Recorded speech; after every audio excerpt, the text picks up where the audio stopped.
Assalamu alaikum everyone, and I am here to represent you about the topic of demand. I will tell you about the law of demand.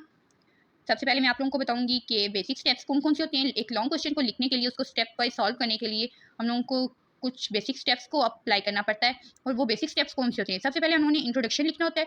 किसी भी question का कोई भी question आ जाए, उसमें सबसे पहले हम लोग इंट्रोडक्शन लिखेंगे, फिर उसके बाद उसकी डेफिनेशन, उसके बाद डेफिनेशन उस चीज़ की लिखेंगे जो टॉपिक है, जिस चीज़ के बारे में क्वेश्चन पूछा जा रहा है, उसकी चीज़ की डेफिनेशन लिखेंगे। जैसे कि अब यहाँ पे डिमांड का क्वेश्चन है, तो हम लोग डिमांड की पहले डेफिनेशन लिखेंगे, फिर उसके बाद हम लोग फंक्शन लिखेंगे डिमांड का फंक्शन क्या है, फिर उसके बाद हम लोग लिखेंगे क्वांटिटी डिमांड क्या होती है, फिर उसके बाद हम लोग एक्सप्लेन करेंगे कि लॉ ऑफ डिमांड क्या है, जो हमारे पास basic main step of the question है। मेन क्वेश्चन हम लोग से लॉ ऑफ डिमांड को एक्सप्लेन करने के बारे में पूछा गया है, तो लॉ ऑफ डिमांड की हम लोग डेफिनेशन लिख देंगे, फिर उसके बाद उसका टेबल बनाएंगे कि लॉ ऑफ डिमांड होता क्या है, उसको टेबल के थ्रू एक्सप्लेन करेंगे, उसकी एक्सप्लेनेशन लिखेंगे, देन डायग्राम बनाएंगे कि डायग्राम हम लोग उस टेबल के थ्रू बनाएंगे, और उसके बाद उसकी एक्सप्लेनेशन लिखेंगे लॉ ऑफ डिमांड क्या होता है। फिर उसके बाद हम लोग एजम्पशंस पे आ जाते हैं। हर चीज़ की एक एजम्पशंस भी होती हैं और लिमिटेशंस भी होती हैं। किसी भी लॉ की एजम्पशंस अगर हम लोग लिख रहे हैं, तो उसके बाद उसकी एजम्पशंस में कुछ सब हेडिंग्स आती हैं। मिनिमम हम लोग किसी भी पेपर में एक्सप्लेनेशन के लिए कुछ सब हेडिंग्स लिखेंगे, उनमें मिनिमम 5 सब हेडिंग्स होनी चाहिए। और उन सब हेडिंग्स, उसके बाद लिमिटेशन आ जाती हैं, लिमिटेशंस में कुछ सब हेडिंग्स आएंगी, और उसमें भी हम लोग मिनिमम 5 लिख सकते हैं। उसके बाद कंक्लूजन लिखेंगे, मैक्सिमम 8 तक भी जा सकती हैं, 7 8 तक हम लोग एजम्पशंस भी लिख सकते हैं और लिमिटेशन भी लिख सकते हैं। ये हमारे पास थे कुछ basic steps of the question. अब मैं आऊँगी आपके पास। अगर हम एक क्वेश्चन की एक्सप्लेनेशन की तरफ मूव करें, तो उसका जो इंट्रोडक्शन लिखेंगे वो इस तरीके से लिखेंगे। इंट्रोडक्शन, उसका इंट्रोडक्शन है क्या, कि डिमांड बेसिकली है, होती क्या है, कंज्यूमर का बिहेवियर है, विलिंगनेस है, और उसकी एबिलिटी है जो प्रे करती है किसी भी स्पेसिफिक गुड्स और सर्विसेज के अगेंस्ट में। ठीक है, उसमें डिजायर्स भी होती हैं, और उसके बाद परचेजिंग पावर, दोनों चीज़ों को मिलाने के बाद हमारे पास एक डिमांड बनती है। ये नहीं कि किसी इंसान की अगर डिजायर तो है, वो चाहत तो कर रहा है, लेकिन उसके पास उसकी परचेजिंग पावर ना हो तो वो डिमांड नहीं कर सकता। अगर उसके पास परचेजिंग पावर हो लेकिन डिजायर ना हो, तो वो फिर भी डिमांड हमारे पास नहीं कहलाएगी। उसके बाद रिलेशनशिप के बारे में अगर बात करें, तो रिलेशनशिप जो है प्राइस और क्वांटिटी डिमांड का, तो वो हमारे पास क्या कहलाता है? Function of demand. Demand basically होती क्या है? डिमांड की अगर डेफिनेशन की तरफ आए, तो डिमांड हमारे पास power to purchase along with the willingness is known as demand. उसके बाद फंक्शन क्या है डिमांड का? अगर हम लोग फंक्शन लिखेंगे, क्वांटिटी डिमांड इस तरीके से हम लोग लिखें तो हमारे पास ठीक होगा। अगर हम लोग क्वांटिटी डिमांड को इस तरीके से लिखेंगे तो वो हमारे पास गलत हो जाएगा। तो क्वांटिटी डिमांड का फंक्शन है of the price. Quantity demand जो हमारे पास फंक्शन है प्राइस का। अगर हम लोग क्वांटिटी डिमांड की डेफिनेशन पे आए, तो quantity that is purchase at a specific price in a certain time is known as quantity demand. ठीक है, quantity demand at a specific price at a certain time, किसी सर्टेन टाइम पे कोई हम लोग जब डिमांड करते हैं तो हम लोग उसको बोलेंगे क्वांटिटी डिमांड।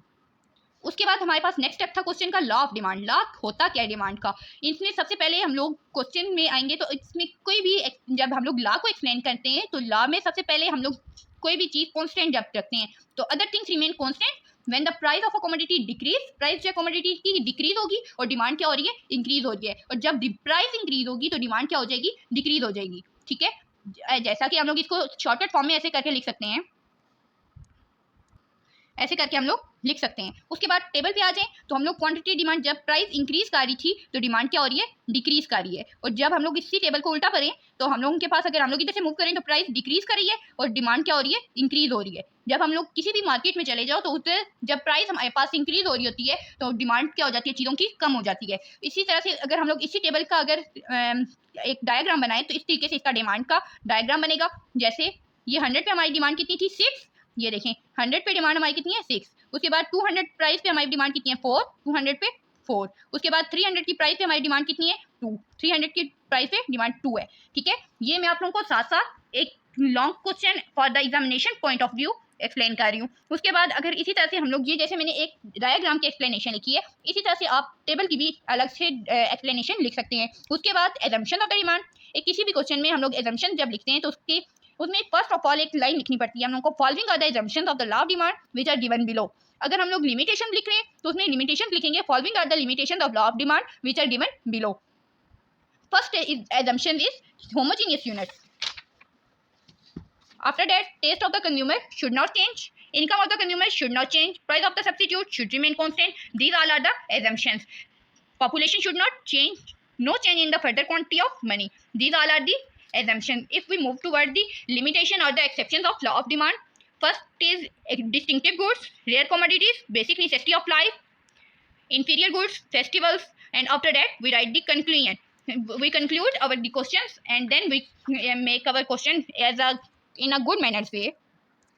अगर अब मैं इसी क्वेश्चन की एजम्पशंस की एक्सप्लेनेशन की तरफ मूव करूं, तो एजम्पशंस में सबसे पहले हमारे पास थी होमोजेनियस यूनिट। होमोजेनियस यूनिट्स के अंदर हम लोग लिखेंगे कि जब हमारे पास कोई भी कमोडिटी है वो सेम नेचर की है, तो फिर हम लोग उसमें से वो चीज़ चूज करते हैं जिसकी प्राइस तो कम हो लेकिन उसकी डिमांड ज़्यादा होती है। और अगर हम लोग उसी चीज़ की प्राइस को इंक्रीज कर देते हैं तो फिर हमारे पास उस चीज़ की जो डिमांड होती है वो डिक्रीज कर जाती है। फिर कंज्यूमर्स क्या करते हैं कि वो ऐसी चीज़ की तरफ मूव करते हैं इसके एक होमोजेनियस जो इसकी सेम सेम जो चीज़ होती है उसकी तरफ मूव कर जाते हैं। फिर उसके बाद taste of the consumer should not change. जो टेस्ट है कंज्यूमर का वो चेंज नहीं होता। लाइक द टेस्ट जो होगी, ठीक है, किसी भी इंसान का किसी भी चीज़ की तरफ जो टेस्ट है वो तो चेंज नहीं हो सकता, जो हैबिट्स हैं वो भी चेंज नहीं हो सकती, फैशन है कंज्यूमर्स का वो भी चेंज नहीं हो सकता। ये हमारे पास क्या रहता है, सेम रहता है। चाहे बेशक प्राइस ये जितनी मर्जी इंक्रीज कर जाए लेकिन परचेजिंग पावर जो है वो फिर कम नहीं होती। उसके बाद income of the consumer should not change. अगर किसी चीज़ की प्राइस तो इंक्रीज कर रही है लेकिन फिर अगर हमारे पास price of the goods increase हो जाए तो फिर हमारे पास जो है इनकम तो नहीं ना इंक्रीज हो रही, इनकम तो सेम है, इनकम हमारे पास तो कांस्टेंट है। तो इस वो टाइम टू टाइम एक स्पेसिफिक पीरियड ऑफ टाइम के बाद इंक्रीज होगी। ऐसे तो नहीं इंक्रीज होगी कि जब चीज़ों की प्राइस इंक्रीज हो जाए तो हमारे पास इनकम भी ज़्यादा हो जाएगी, ऐसा तो कुछ भी नहीं होता। तो इसलिए हम लोग इसमें ये लिखेंगे कि ये डिमांड तब एक ट्रू एजम्पशंस कहलाएगा जब हमारे पास इनकम ऑफ द कंज्यूमर तो चेंज नहीं हो रही लेकिन उसके बाद इनकम के चेंज होने से हमारे पास प्राइस में फिर बेशक जितनी मर्जी महंगी चीज़ हो हम लोग खरीद लेते हैं। और अगर हमारे पास इनकम डिक्रीज है तो फिर हमारी डिमांड भी कम ही रहेगी। ठीक है, जहाँ पे हम लोग एक चीज़ खरीद रहे थे वहाँ पे हम लोग दो चीज़ें खरीद लेंगे इनकम के इंक्रीज होने से। और अगर हमारे पास इनकम कम हो रही है तो हम लोग जहाँ पे दो चीज़ें खरीद रहे थे वहाँ पे एक चीज़ ले लेंगे। उसके बाद price of substitute should remain constant. Law of demand जो है हमारे पास तब एक प्रूफ ठीक होगा जब हम लोग चीज़ों की सब्सटीट्यूट की तरफ मूव करें। तो कमोडिटी जो है हमारे पास चेंज नहीं हो रही और प्राइस ऑफ द गुड्स जैसे कि टी होगी, ठीक है, वो टी और कॉफ़ी दोनों आपस में चेंज तो नहीं हो सकते। इसमें डिमांड जो है if the price of the coffee does not change, ठीक है, लेकिन अगर हमारे पास टी की एक साइड पे इंक्रीज कर रही है तो हम लोग कॉफ़ी की तरफ मूव करेंगे क्योंकि उसकी तो इंक्रीज हो रही है एक किस्म की। जब हमारे पास कॉफ़ी की प्राइस कांस्टेंट है वो चेंज नहीं हो रही लेकिन टी की चेंज हो रही है, टी इंक्रीज कर रही है, तो फिर हमारे पास इनका आपस में वाइस जैसा आपस में रिलेशनशिप आ जाएगा। उसके बाद population does not change. Population भी कांस्टेंट है।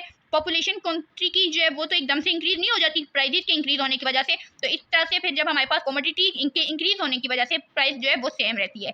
फिर उसके बाद no change in the further quantity of money. अगर हमारे पास जो फर्दर चांसेस होते हैं जो प्राइस ऑफ द कमोडिटी के वो हमारे पास इंक्रीज होने के नहीं होते। If the price of the commodity will be followed at by decrease in the demand, there is a chance of mean in the price that the price will not decreases, then the demand of the commodity will increase in its price. For the further movement, I will tell you about the exemptions or the limitations of the law of demand. What are the limitations of the law of demand? Then this one is distinctive goods. Law of demand do not prove true in case of goods that are symbols of status and the distinctions. Cars, villas, etc. An increase in the price of these commodity can cause an increase in the demand of instead of decrease.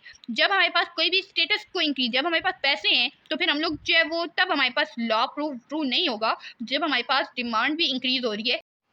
अगर तो goods की distinction हो रही हो तो हमारे पास law को proof हम लोग प्रूव नहीं कर सकते। तो ये हमारे पास क्या बन जाती है, एग्जम्पशन बन जाती है, लिमिटेशन बन जाती है। रेयर कमोडिटी के बारे में, अगर हम लोगों के पास कमोडिटीज अवेलेबल है मार्केट के अंदर तो हम लोग उसके एक्सपेक्टेशन के लिहाज से अगर रेयर हो जाते हैं कि कोई कमिंग फ्यूचर के हमारे पास कोई हार्डिंग आ रही है तो हम लोग उन चीज़ को ज़्यादा से ज़्यादा गेन कर लेते हैं। तो वो हम लोग उस टाइम क्या हो जाती है, डिमांड इंक्रीज कर जाती है, बेशक जितनी मर्जी प्राइजेस इंक्रीज हो। तो वो हम लोग को क्या कहलाएगी, लिमिटेशन कहलाएगी। बेसिक नेसेसिटी ऑफ लाइफ, कुछ चीज़ें ऐसी होती हैं जो कि हमारी लाइफ में बेसिक नेसेसिटी होती हैं, ठीक है, बेशक उनकी प्राइजेस जितनी मर्जी इंक्रीज हो जाए या डिक्रीज हो जाए लेकिन वो हमारी बेसिक नेसेसिटी है, वो हम लोग उतनी गेन करेंगे जितनी हमारी ज़रूरत होगी।